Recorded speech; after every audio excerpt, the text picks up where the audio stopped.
Everybody, welcome to a Friday edition of Box Seats. I'm your host, Frank Holder. This is the show where we talk about sports. Let's see. If you're not familiar with the show, not only do we talk about sports, we talk about sports with comedians. They join the show. They have a great time talking about comedy, and they talk about sports the way they see it and everything else. And the funny thing is that they get their funny take on how the sports show is, and like what it is. You know what I mean? First up, I'm gonna bring in my man Talent. How you doing, brother? How's everything today, bro? It's a good day, Frank. It's a good day. You see the lighting in my hotel room. It's nice. Yeah, and the clarity there is impeccable, bro. Were you at the Ritz? Like, wow. Bro, I'm in the new motel. You know, the new Motel 8s are nice. Ah, there you go. Okay, and I like the way you said that, really on the low. Fig look like he's there. I'm not sure if he's there. I don't know. Look like he's there for a second. Yeah, man, I'm here. What the hell happened? Okay. I am. Yo, I'm in the building. Okay, I wasn't sure there for a hot second.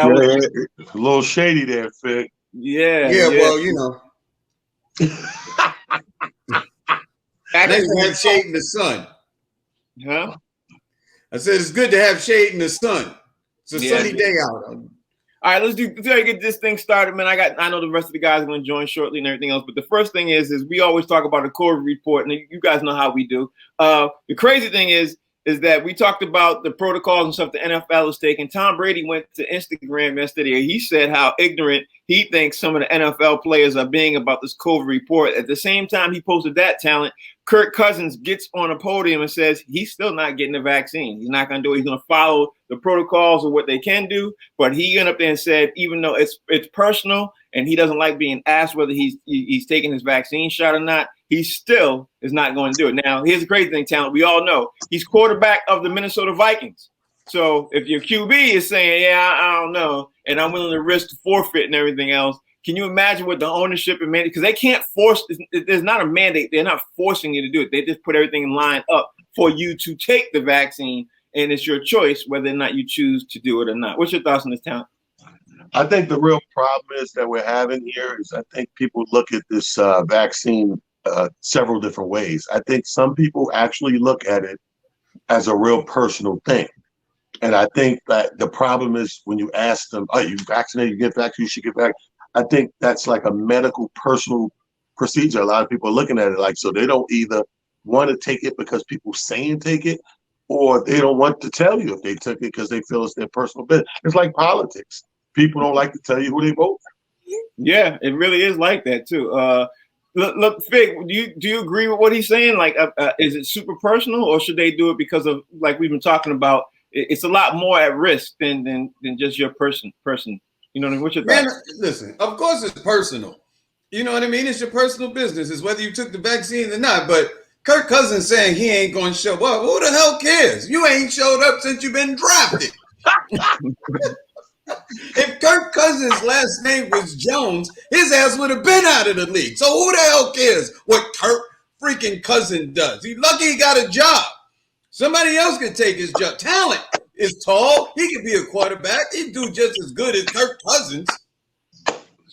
What Kirk Cousins got to say? Yo, wow, disrespectful. Talent, you down to be a quarterback of the Minnesota Vikings, bro? Because that look like they about to have an open. Grand opening, grand close. As soon as I get there and talk about it, I ain't taking it, they're kicking me out. You know what? Hey, man, you got to lie long enough to get the money, Talent. Listen, as your personal agent, all I need is 10% of that multi-million-dollar contract I'm going to get you, and give me a small percentage, and we'll be all good, man. Just listen, go out there, play one series, get injured, and say, yo, I'm out for the rest of the season. I'm done. Yeah, and that's as fast as to do, too. So let me throw this one out there to you guys, too, man. Simone Manuel, she is basically saying she's a swimmer. She says due to mental health issues is going on with all the athletes and stuff like that, she personally wants to campaign to put a stop to all media interviews, especially after people in the Olympics do, have a disappointing performance and everything else. Basically, if you lose or something happens, you don't get what you're supposed to. She doesn't think that it's great that cameras be thrown up in your face and everything else. Now, I can understand what she's saying, man. She makes some sense. But if we're going to look at people when they win, some people at home wouldn't want to look at you when you lose, too. That's just the way we are. What's your thoughts on this, Talent? Well, I mean, you can't, it's goose gander. You got to have both. You can't have it all one-sided because the fan wants to know what happened that you didn't win. Just the way they want to know how you felt when you did win. You know what I mean? That's what a fan does. They follow you, and they want, they're engaged in the game. And you can't say, at the end of the thing, I'm just going to go and I don't want to talk to nobody. That's part of the process. Like if people get knocked out in boxing, bro. If that guy got to talk to somebody, you just lost a match. If that boxer gets knocked out and he's still got to stand at the end of the night and go, man, he punches like a mule. If he got to do that, you got to do it. Fig, what you think? First, Frank, you had me with the whole mental health issue and stuff like that. Like, I'm all for that. But this, if I lose, I don't want to talk. Like, yo, man, this is the age of the softer side of Sears, man. This is a Cottonelle type generation, man. What the hell? I don't get it, man. Like, it don't make sense to me. What do you mean you lose? You don't want to do an interview? And you know what happened? When they started giving all these kids participation trophies, like just the fact that you showed up and you participated at the end of the game, whether you win or lose, everybody gets a trophy. No! You don't get a trophy because you lost. You got to do this interview. Let me tell you this, and then I'm done. If Michael Jordan would have been born in this age, where everybody gets a participation trophy, the time he got cut from his basketball team, he wouldn't have went back and played harder. And when the Detroit Bad Boys Pistons was kicking his behind, he wouldn't have went back to the gym and worked out and got himself together. We would have never seen the greatness of Michael Jordan because he would have just accepted status quo, mediocre. And that's why everybody keeps talking about these athletes like they the greatest thing you ever seen. You ain't never been through nothing. Well, I'll be honest with you, bro. If he had lost the way in that participation trophies was big at that time, he might not have ever even tried to finish to compete. Let's be honest. He never would have went back. I mean, if you want to put that spin on it, he never would have continued to play basketball. He'd probably be one of the best janitors right now in North Carolina. You know what I mean? Like, not to down him. Hey, he could have been a lawyer and everything else, but I say janitor because his father was a fix-it guy. You know what I mean? So I'm not. He would have been dope, Frank. You see how tall Mike? He was 6'6". Not only would have been able to mop the floors, he'd have cleaned the ceiling at the same time. He would have been a pro. Yeah, he was a Mr. Fix-it kind of guy. Well, he headed down that way because his father was gonna make sure he was gonna be that way. He didn't. He was change the light bulb with no ladder. Yeah. He could have been even dope. All right, let's talk about the next thing, man. I don't know if you guys have been paying attention, but Los Angeles Dodgers, Trevor Bauer, he got extended. His leave got extended to August 13th, which is crazy. On another thing, we'll talk about that in a second. But Talon, let's be honest. He had 2 sexual assault allegations. He's the same pitcher that I mentioned a couple of weeks ago, actually about a month ago now, that the Dodgers put on this so-called leave because he met some girl on Instagram, brought her into his room, strangled her, she passed out, and then she filed. Now, it didn't happen once, it happened twice. Same girl. She filed some sexual assault allegations against him, and then the Dodgers ended up putting him on leave. Now, he still got his leave extended. Now, I'm not saying it's a black or white issue, but I do know if your skin color was a shade a little bit darker, bro, you'd have been cut from the team. But I'm not saying that officially. You know what I mean? So talk to me. Tell what you think about Trevor Bauer being extended again to August 13th by the Los Angeles Dodgers. In the name of Trevor, I mean, and this got to go across sports. We gotta implement in these contracts a freaky clause. I think we need to put and implement addendum the freaky clause in all these sports contracts because these are young men who are out here who are pretty much women are attracted to for the obvious top 3 reasons, celebrity, fame, money, and travel and all that stuff. So they're attractive. You're gonna get these freaks. Like you said, this wasn't one choke. We've been choking this chick. She just didn't have nothing to eat that day and felt lightheaded. Everybody know you're not supposed to drink on an empty stomach, So imagine choking. Okay, Fig, what's your thoughts on this, bro? Like, she's trying to make a big thing out of this, man, and look like it's getting ready to go somewhere. They try to get their police involved and everything, man. You know, what's your thoughts on that? Here's where you lost me, Frank. I thought it was two different women. The same girl? Nah, B. This is her fault. You understand? Choke me once, shame on you. If I come back and you choke me twice, it's shame on me. It's not his fault. You shouldn't have went back. Let me tell you something. If I go to a place and somebody robbed me, they robbed me at gunpoint, I'm not going back. So they've been saying, you went over to this dude's house, he choked you. And you went back? All bets is off. The fact that you went back, all bets is off. That's not a crime. That's not a crime. It was a 2-choke minimum. Yeah, yes, exactly. You know what she needed to do? She needed to talk to Michael Irvin, and I mean, he needed to talk to Michael Irvin and think about those hidden cameras, because he wouldn't even be in this mess. I'm pretty sure this is one of them shaky stories. You know what I mean? Like, this sounds really suspect. Yeah, you know it is. Yeah, it's a shakedown of a different kind for some loot. And look like she headed for that. So I don't know. We'll see how that goes. But next story up, man, is I don't know if you guys are familiar with this soccer player known as Quinn.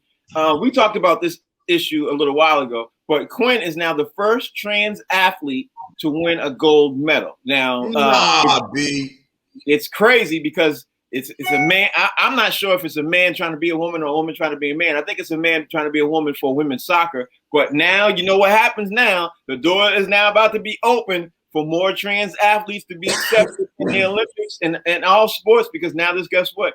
I mean, it's not really necessarily a thing of strength because it's soccer. You know what I mean? It's not that big of a deal, I don't think. But talent, talk to me, bro. It's you got a trans athlete, a man running around, was a man, now a woman.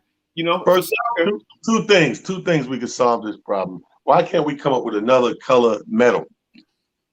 Another color medal?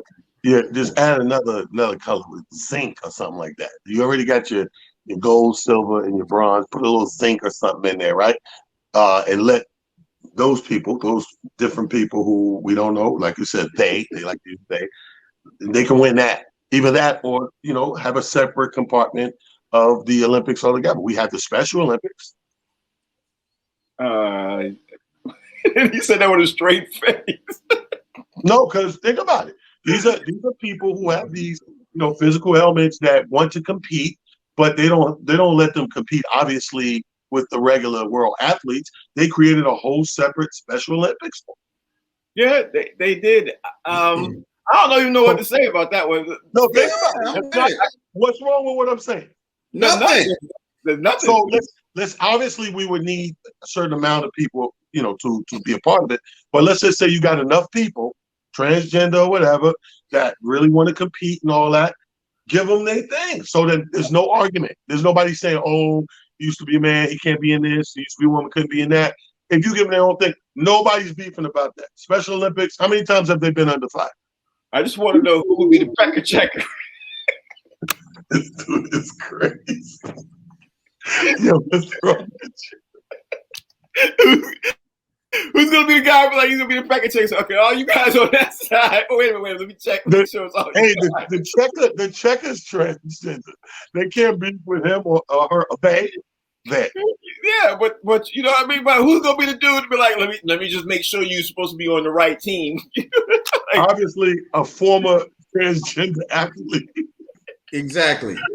Nobody's offended. Yeah, that's true. Fig, what do you think?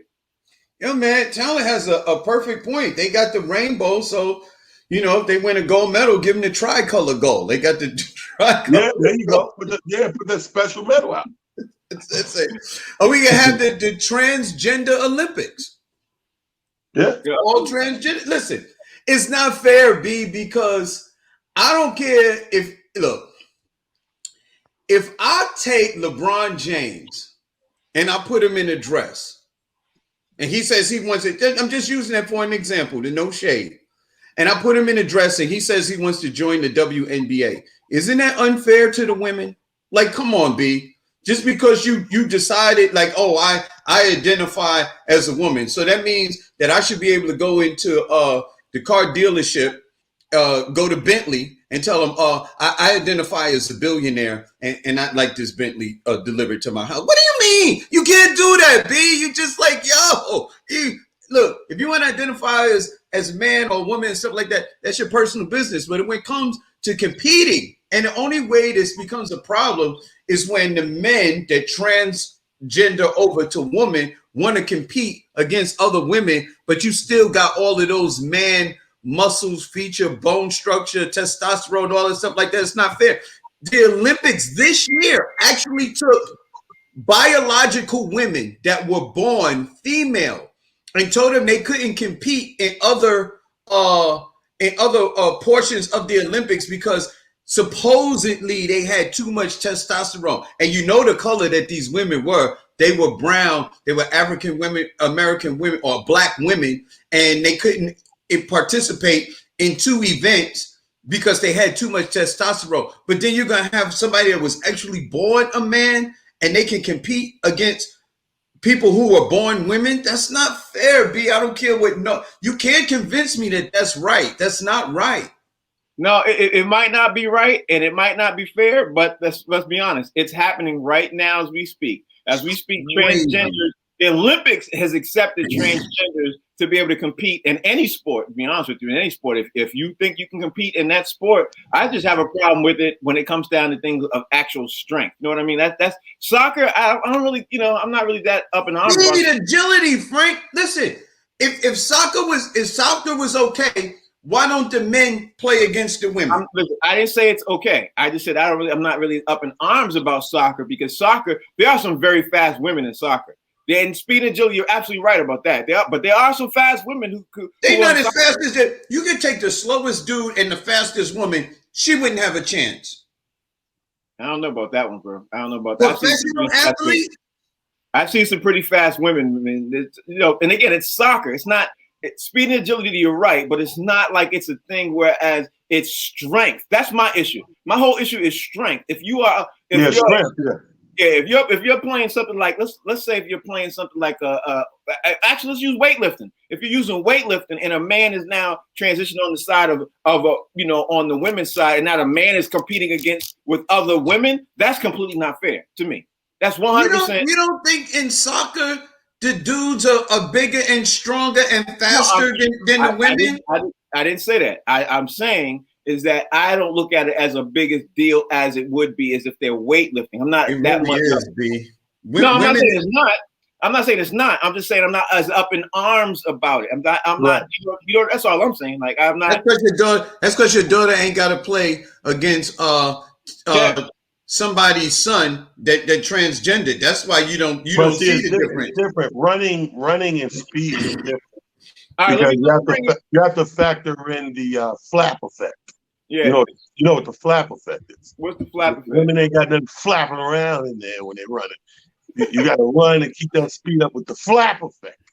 All right, let me bring in Mike Shaw. This is what Mike. We're talking about women. We're talking about Quinn became the first trans athlete to win a gold medal, and we're talking about the fairness of trans athletes being able to compete, number one, and being able to compete in the Olympics, which we were saying right now, it seems that could be completely unfair. And Vic's point is that it's no matter what sport it is. My thing is, like I said to these guys, is I'm not that much in arms about if it's soccer, if it's weightlifting or something else, and there's a man who transitions to a woman and he's competing in other things then I have an issue with it. But soccer, I don't know. I'm not that, what's your thoughts on this, Mike? No, I have a problem. I don't have a problem. Let me rephrase that. It's 2021. I don't have a problem. I just think they do. Yeah, let me chill for a second. I think it is an unfair advantage. And I just think there's some things that I think everybody has the right to their sexual preference. Everybody has the right to be whatever they want, a woman, a man, or whatever. But at the end of the day, even in a soccer game, you're going to be faster and you're going to be stronger. And there is an unfair natural advantage. And, I don't care what sport it is. I don't care if it's golf. I don't even care if it's like a game like golf where there's no physical contact. You're still going to drive. You're going to have the ability naturally to be able to drive that ball farther, than anybody else. Anything with balls, Mike. There we go. The flap effect. The flap effect. Anything with balls, the flap effect. Yo, you know the funny part about it? They had movies about this where the guys dress up as girls so the team could win and stuff like that because they're better. Listen, this is like Joanna Man in real life. That's all I'm saying. Right. This is Joanna Man, B. It's not fair.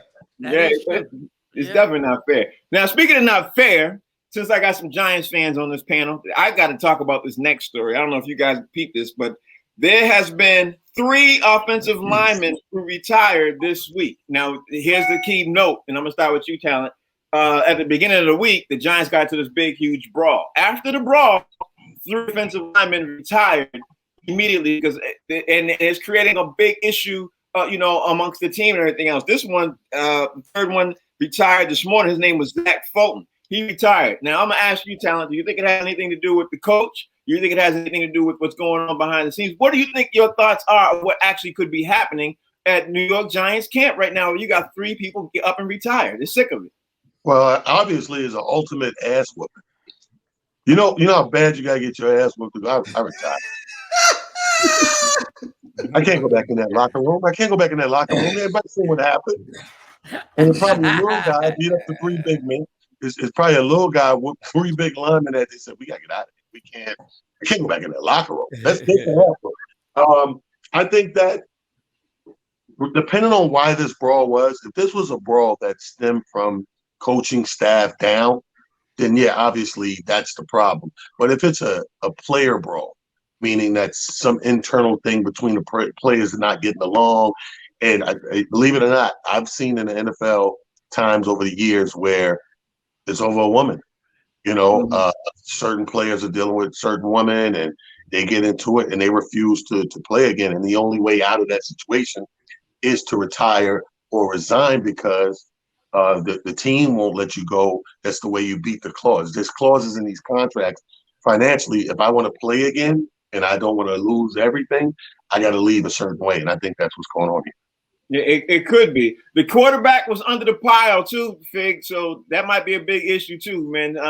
And of course, Joe Judge had a huge problem with the QB being under the pile because he's the QB. Everybody was hitting the QB too. What's your thoughts on this, Fig? Damn. Yeah, man, it's tough when the QB is under the pile because a lot of stuff goes on under the pile that you don't know about. The flap effect. Jesus. Yo, man. You know what I'm wondering, Frank? I know you said these 3 guys retired, after having this big brawl and stuff like that.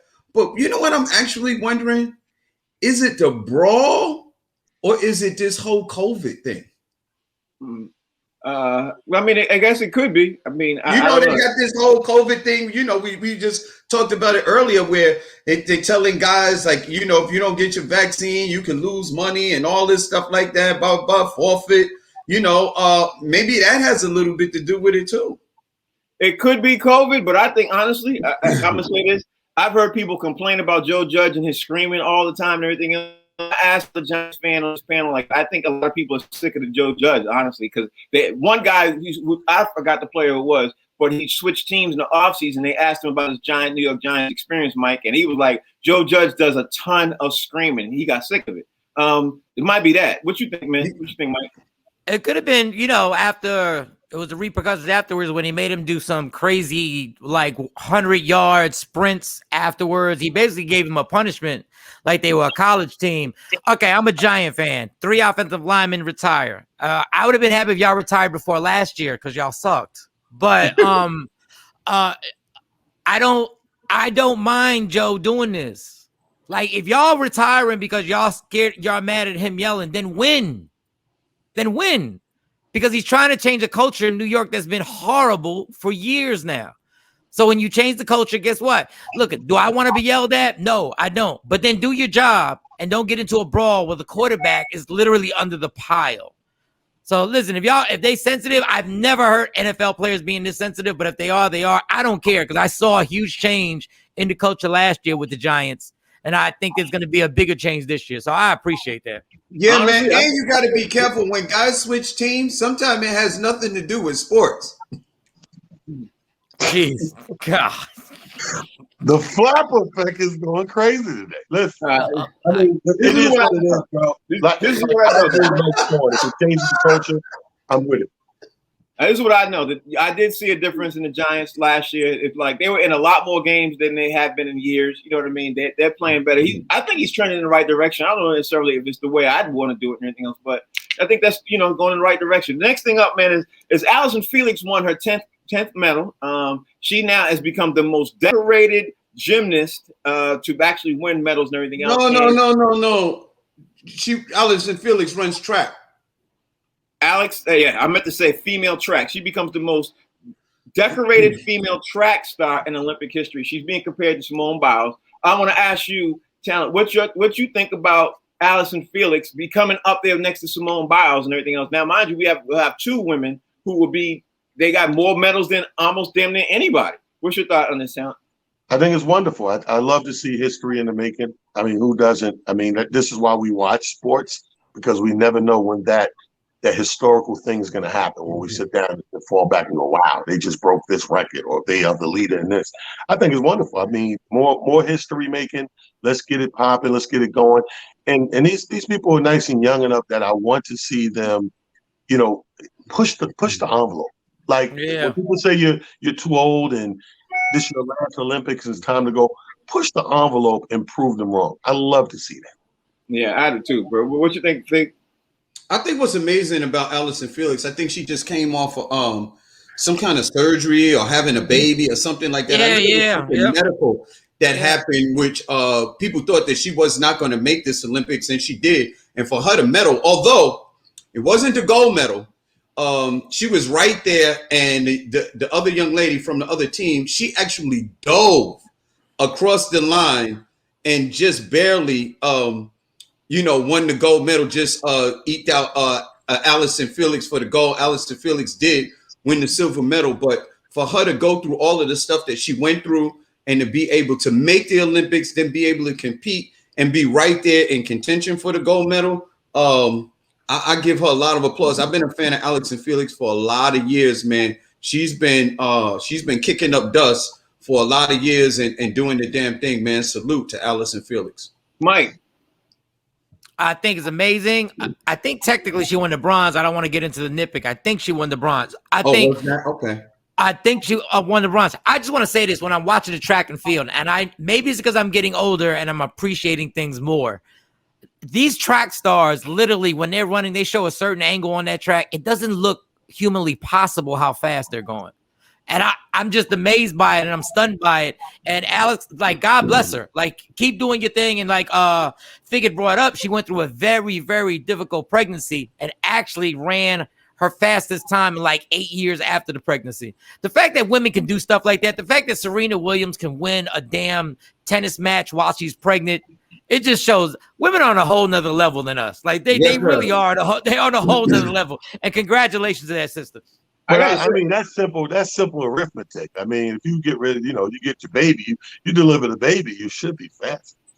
You going into thick water, bro. You going into murky waters. I'll say that's not murky waters. You are heavier when you're pregnant, and when you get rid of the baby, you deliver. You're lighter. You should be faster. No, I'm not even going to touch that. I will say this. Track is a lot more harder than what people actually look at it. Like, you know what I mean? Track is very difficult. Not to take nothing away from track. I'm just saying simple numbers. Like, yeah, that's why training is training. You know what training is? All of that fat you accumulated in between, everybody has it. Football training camp, basketball, boxing. Everybody goes into training to drop weight. You know what I mean? So that they could be at their best. All I'm saying is race a pregnant woman and race a woman after she delivers. Yeah, she probably will. Let's talk about the Hall of Fame game now, man. You know, the Steelers played the Cowboys last night. I looked at it for a hot second and everything else, and I had a couple of takeaways from what, it was a very boring game to me. I ain't gonna lie. I couldn't watch the whole thing. I'm not a Steelers fan or a Cowboys fan. I couldn't do it to myself. It was hard to watch for me, because there was a lot of third stringers and fourth. They still had the 90-man roster. Nobody cut that, and people were playing on third string and everything else. But I did have a few takeaways. My takeaway is the third string roster of the Steelers is better than the third string rosters of the Cowboys, and has been and was out throughout the whole game. That was my takeaway. But Talent, what was your takeaway if you even saw any of the Steelers game, Cowboys game? Because the Steelers ended up pulling it out. They ended up winning. So what's your thoughts? I had the game in the background on mute because I hate both these teams. They're just like for my lifetime of watching football, not that interesting. But you are correct. When the third strings were playing, clearly they are, devouring their third string, and they got a lot of work to do. That I said this yesterday about plugging holes, pause, and getting your team together so that you're ready to win. Right now, we're looking at two mediocre teams, though. Yeah. I mean, I can't even disagree with you. I don't know. My thing is, I don't know if the Cowboys are going to get better this year. I know offensively, on the offensive side of the ball, they look phenomenal. Whether the defense is going to be that, I don't. I mean, we got to wait to see. It's still a suspect. Fig, what's your thoughts on that, man? What you think? When you said it, Frank, you said, the Hall of Fame game was last night where Dallas Cowboys played Pittsburgh Steelers. The first thing that came across my mind was, why? Like, who cares? Like you said, they were third string. Like, none of the stars was out there. I mean, look, at the end of the day, if it's football, basketball, whatever sport, we're looking for the stars. Like, if the stars ain't playing, I ain't watching. You know what I mean? So I was like, it's a waste of television time. Maybe they got some TV revenue money, some advertising dollars and stuff like that, man. It's just like, complete. To me, it's like a complete waste of time. Put it to you how deep it is for me with stars. When I was watching tennis, if Serena and Venus wasn't playing, I wasn't watching. Golf, if Tiger Woods ain't playing, I ain't watching. I'm looking for the stars, baby, and I'm looking for us. You know what I mean? So if we ain't playing, I'm just like, you got a bunch of 30, you might as well, you could be watching a high school game as far as I'm concerned. Bunch of guys. All right, Mike, talk to me, man. Tell me, I know you have a little bit of vested interest because you're down that neck of the woods, man. So do you think Dallas, what was your takeaway from the Dallas and Pittsburgh game last night? The biggest story was when Troy Aikman said about Dak Prescott's shoulder. Troy Aikman is connected, obviously, not just because he was a Super Bowl quarterback with them. He's still in contact with that team. And he said, I think they're downplaying Dak Prescott's shoulder injury. And nobody really was like, well, he's basically saying this shoulder injury is worse than what people think it is. Uh-oh. And if that's the case, if you watched that game last night, those backup quarterbacks for the Cowboys were horrendous last night. And you got teams, if you look at the Kansas City Chiefs, when Patrick Mahomes went out, they had to bring up I forget what's his name, Haney. Well, the backup came up and pulled the game out for the Browns. In this league with another game added, you better make sure your backup quarterback can get in there and make something happen. And them three quarterbacks shouldn't even be in the league that the Cowboys put out there on the field yesterday. Oh, wow. I didn't even know that Troy Aikman even made that statement, bro. So thanks for even mentioning that because I didn't see it anywhere. So, the next Thanks thing. For watching, Mike. I watched. They got me. I'm strung out.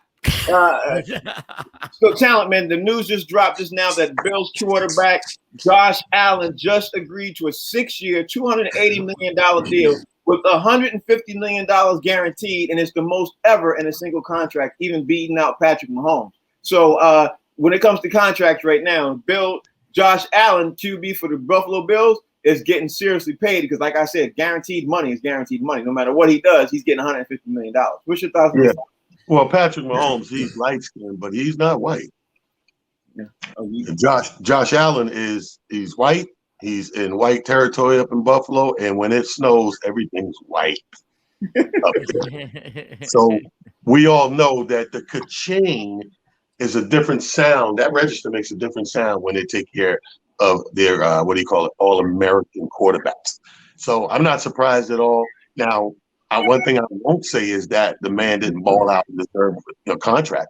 Nobody's watching football that blind that can't say, well, that organization's turned around due to a predominant amount of his credit. He's dope as hell. Us as New Yorkers, we love our New York teams. We might have a pecking order, but we love all our New York teams. And I say kudos, man. Get that money, man. Yeah, I'll throw it to Fig, and I'll say Fig right now, that boy balled out. I think he deserves that contract. So I can't even knock Josh Allen. You know what I mean? He turned the entire culture of Buffalo around. What's your thoughts on this, Fig? He did the damn thing, man. Josh Allen, a lot of people don't know, is the son of famous comedian Tim Allen. Yeah, he did really well. Got 150 million, like Talon said. You know, if you're white and you're a quarterback, you're gonna make some money in this league. I mean, look at Tim Tebow. He ain't played football in like 10 years, and they brought him back on the team. He got him down in Jacksonville playing in the Jaguars and stuff like that. If you white, I don't care what you do. You can go to prison or shoot up a church, and as soon as you come out, you come right back and play, man, because you know, white has this privileges. And they make a movie called The Longest Yard. Yeah, you know what I mean? Exactly. Mike, what's your thoughts? In this case, I put race in everything. In this case, I don't, because Patrick Mahomes, Dak Prescott, Deshaun Watson all got huge deals. If you're a quarterback in the NFL and you're good, you're going to eat. And it doesn't, once your contract is up, whoever got the biggest contract last year, if your contract's up and you're a dope player and you can really ball out, you're going to top that contract. The market, let me tell you something, Wall Street ain't got nothing on the quarterback market. The quarterback market never goes down. It always steadily rises no matter what. And whoever's next, God bless. I know there are NFL quarterbacks right now like, I can't wait till my deal is up, because I know what the marketplace is. So shout out to Josh Allen. I think the Buffalo Bills and Cleveland Browns could be playing in the AFC Championship. And yep, I didn't say the Kansas City Chiefs. I said the Buffalo Bills and Cleveland Browns could be playing in the AFC Championship. I know definitely the Cleveland Browns could. I don't know about the Buffalo Bills. But Yeah, man. Wow. I'll say this. I'll say this. Nobody up here seems to even recall Ryan Leaf, and he was white and he was horrible. You know what I mean? Remember him? First round draft pick, came out the league, guaranteed to get so much money and everything. He was horrible. Like, well, he had two horrible names. You can't be Ryan and Lee. Killed his name. Yo, I'm calling my broker right now. I'm trying to see if I can invest in NFL quarterbacks. You actually can. Don't get it started, Mike. Don't get him started. Don't get him started.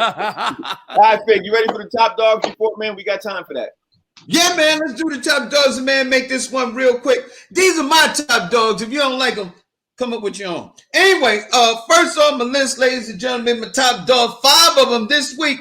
I got Ating Mu, won the gold medal in the 800 meters, setting a new American record at 155.21. She was running her behind off, and she's a real woman.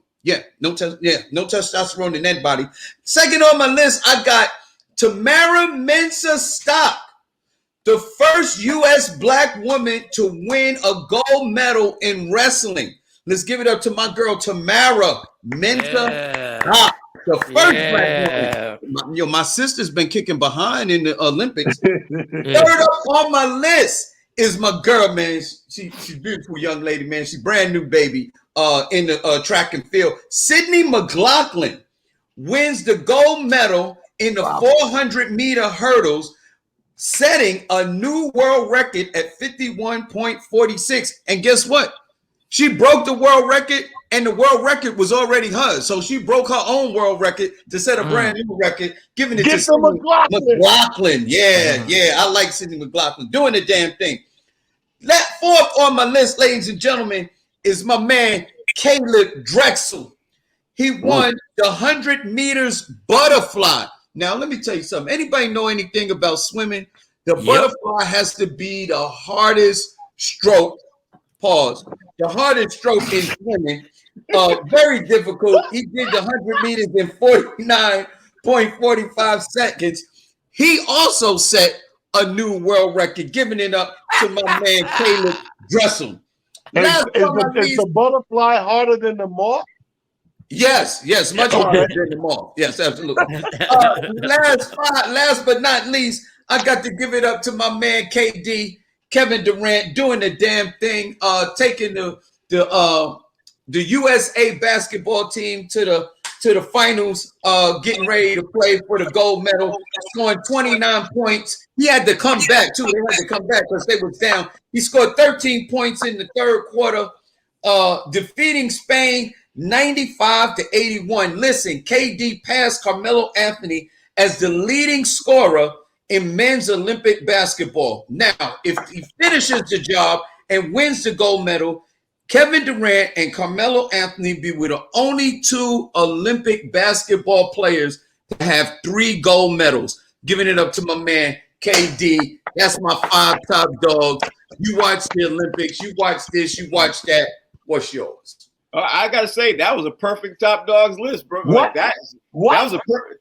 Brand, that was a perfect list. That actually covered everything. You have nothing? I got nothing. Good job, Fig. Good job. I'm out of here. Talent, you know I was waiting for two. I was waiting to I was waiting to pound for it. Yeah, I got money. I got money every week on Top Dogs that Frank will rebut. I had nothing to say. That's perfect Top Dog. No, that was perfect, Fizz. Perfect Top That's Dog. a perfect Top Dog. Number one, rightfully earned with KD. I watched that game where he cut it on because they were down. That was a 45-point swing. They were down 15 and went up 15 and plus. You know what I mean? So that was okay. Good. I'm a nitpick. I think you should have held off on the KD just in case they lose the gold medal game. No. Just in case. That's next week. No, it's tonight. It's tonight. The game's tonight. No, I thought it was Saturday. That's tonight. No, the game's tonight. 10:30. Yeah, so let's reconvene tonight after the game and see if your list was as good as we thought it was. Right. All right, let me talk about the next thing, because you know our time is moving and everything else. I want to talk about Lamarcus Aldridge, Ben. Talent. I want to ask you, Ben. Lamarcus Aldridge is trying to make a comeback, and people are up in arms. He said he could do it. He literally retired only about 3 or 4 months ago. Really, only 3 or 4 months ago, he officially retired. But he retired because of a heart problem that people, they said a heart abnormality. And he said he wanted to retire, but now he's been medically cleared. People are saying, but now the teams want to make sure he's medically cleared. If he can, he wants to come back to teams of his choice because now he's really a free agent. Where do you see, if he comes, where do you see Lamarcus Aldridge landing? You think he's going to go back to Brooklyn? What do you think? Well, first of all, the biggest story is what is your struggle with the word heart? It's right here. Right here. He said the harp. You called it a harp, a harpoon, heart. Listen, here's my thing. All jokes aside, I think that nobody knows your body like you and your doctors. So if he's been cleared by his doctors, whatever that murmur was, that he can come back and play, I think he knows. Now, as far as landing, do the last team you was on, do they not have rights? Is there some sort of thing, bylaws in your contracts that, okay, I resign, I retire, but if I come right back, I got to go to you. I remember in football, that was an issue with like Barry Sanders. So I don't know if in the NBA, can you just come back and pick a team, or does that team have some sort of rights if they didn't buy you out? I don't know. Well, the thing is, according to what I read, he ended up, because he signed a 1-year contract with them, he's going to become a free agent. He got traded to the team. His contract expired at the end of the last season. So I don't know if that holds over because he retired middle of the season. Actually, he retired towards the end of the season. So I don't know. You know what I mean? But we'll check. I will check into that. It's good. I would be petty. I'd be like, you owe me 4 months.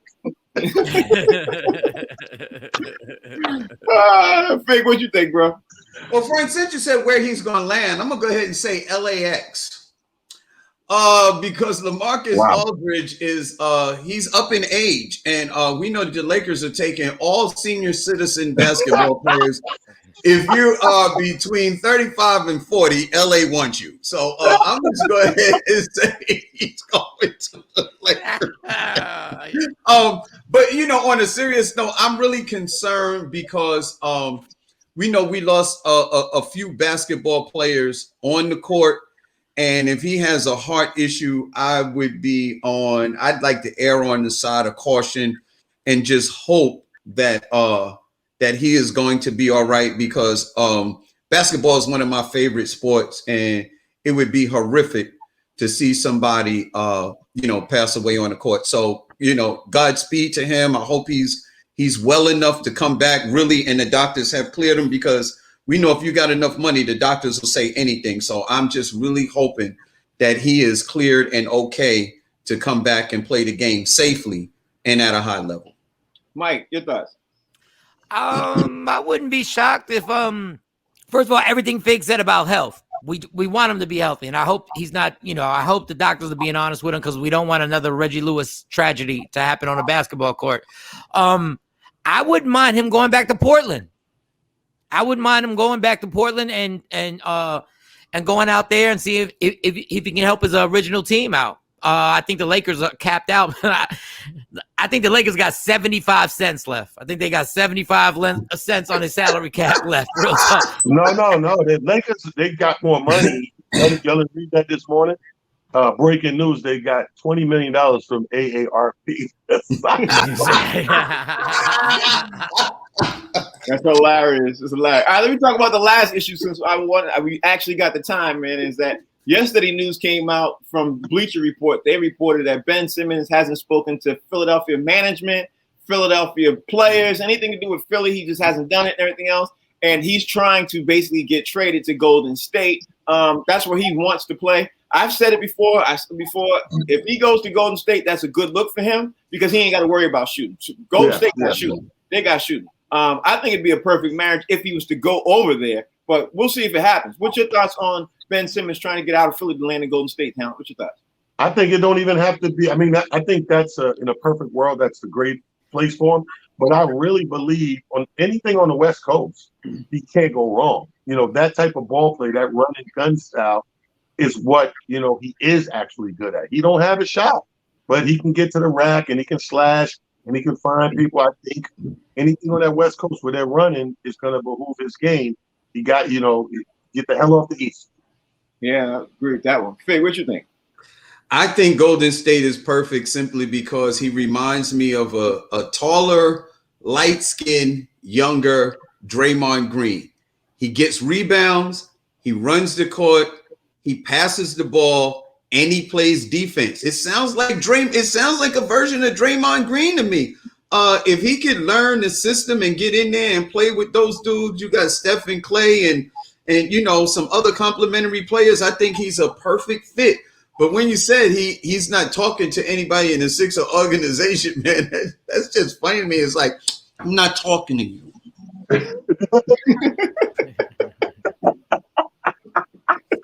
The look back is the look back. Do the look back one more time. They'll turn to the side. That is hilarious. That is hilarious. Mike, what's your thoughts on this, bro?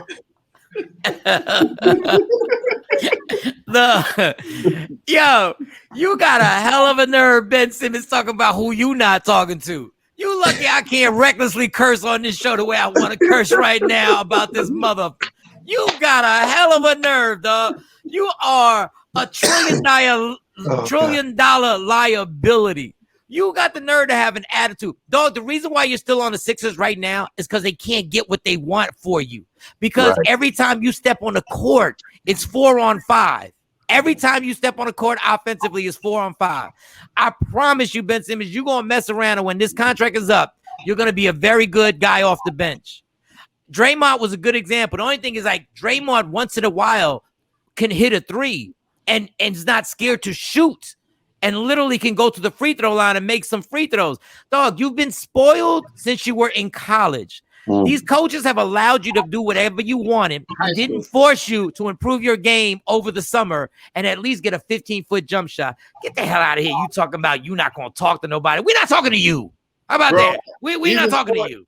He's been spoiled since he probably started playing basketball with participation trophies and stuff like that, probably since way back then. Let's not overlook the fact that there is an issue with participation trophies when you give to these young kids and then they end up being good. You know what I mean? There's an issue because what happens is next thing you know, you go, oh, okay, well, he's better than everybody else. He's winning. You know what I mean? It just keeps going on and on and on. And next thing you know, you're looking at a player who's really good and nobody's had a hard conversation with him. You know? How about soft Doc Rivers never stepped to him as a coach who has leverage? He has leverage. He never stepped to him and said, hey, homie. No, he didn't. He protected him the entire. Believe I live in Jersey, in Philly, outside of Philly, and here. He's been protecting him the entire year and never put it in his face like, dog, are you going to shoot or not? Because if you're not going to shoot, what we need you for? Mike, he probably did that publicly. He probably protecting him, but probably behind the scenes, Doc Rivers probably got in his face. And being a coach of the Celtics, I heard he had a lot of issues because he gets in players' face, especially Rajon Rondo. He's known for that. So I don't know if I believe he didn't get in Ben Simmons' face. Well, then he should have got out there publicly and said it. I would have put all the pressure on him. I'd have been like, dog, you're not gonna sit here and sell out Joel Embiid like this because we only got Joel Embiid maybe for 2 or 3 years in his peak. and we're wasting them because you have decided that you passed up a dunk. When are you going to bench a dude that passes up a dunk?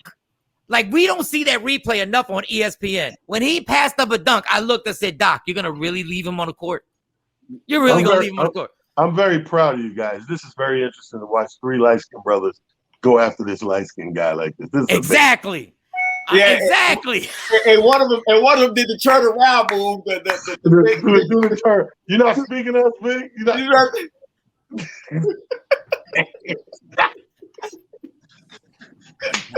That's exactly the face Ben Simmons made when he turned down that dunk. He made that same face. He made that same face right there. Y'all, that's the show, man. Today was a great show. I appreciate it. I'm gonna use that clip, that turnaround Ben Simmons. I'm putting that everywhere. That was hysterical. That was hysterical. Oh man, y'all, thank you all for watching this Friday Talent. Tell everybody out there how they can follow you, bro. Hey, listen, everybody, follow me. Stay up on the events. I will be in Brooklyn with a 30th anniversary show with 10 of my comedian friends popping through, showing love. Hit me on the gram, Talent the Comedian with a DA, Talent the Comedian. Hit me on Facebook, King Talent, or you can hit me on Twitter at It's Just Comedy. There you go, Fig. You know what it is, Comedian Fig, all social media platforms. Boom! And Box Seats Monday through Friday, 1 to 2 p.m. This is the best damn sports show on TV. Ask your mama. Mike, talk to me. This Sunday night, it goes down Arlington Improv out here in the DFW. We're going to be rocking out this Sunday night, showtime at 7 o'clock. Now, I just want to say, I think Talent is brilliant as a comedian. He will be celebrating his 30th year for 2 years. I promise you. And he better book me for one of these damn shows. But I promise you, this celebration is going to be at least 2 years long, God. And God bless him. That's what you're supposed to do, damn it. That's what you're supposed to do. Yeah. I saw something about an Albee Square Mall, too. I'm like, didn't you just celebrate? Oh, okay, that's all right. There you go. Hold on, bro. Look at it like this. Any brand you know, if Toyota is celebrating the 100-year anniversary, that's all year. That's all year. Yeah, that's all year. They don't go ta-da and then it disappears. It's the 30th year. This is the 30th year. Be glad that it didn't kick in until July. No, next year, Talent's going to be celebrating the anniversary of the 30th anniversary. The 1 year anniversary of the 30-year anniversary. Listen, I ain't mad at you. That's how you do it. That's hilarious. Real stuff. Talent is the king of marketing, bro. Talent is the king of marketing. Yeah, y'all been watching the Box Seat show. Is, of course, y'all know what we do. We get down every day from 1 to 2. We also do the repeat on the Humor Mill channel from 3 to 4. If you all want to join in the show, please tell a friend to tell a friend. It's on the Humor Mill channel. Again, the show's called Box Seats. That's Talent. That's Fig. That's Mike. The rest of the fellows will be back next week. Y'all, thanks for watching. And again, have a safe weekend. Peace. Hilarious, man. Hilarious.